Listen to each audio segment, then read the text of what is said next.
کیا لکھا ہے جی؟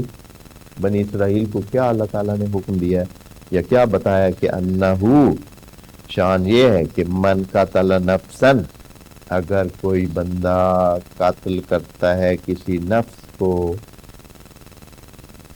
ہاں دیکھیں نا یہاں قتل کا معنی جان سے مارنے کا لیا گیا ہے، تو ساتھ ہی نفس جو ہے وہ کرینہ لکھا گیا ہے کہ کسی نفس کو قاتل کرتا ہے، روکتا ہے، قتل نفسن، کسی بندے کو مارتا ہے، بغیر نفس، اور وہ بھی بغیر نفس کے۔ یہاں اس میں خود بخود اللہ تعالیٰ نے یہ بتا دیا ہے کہ وہ جو ہم بعد میں یا دوسری جگہوں پہ یہ احکام بتائیں گے کہ ایک بندے کے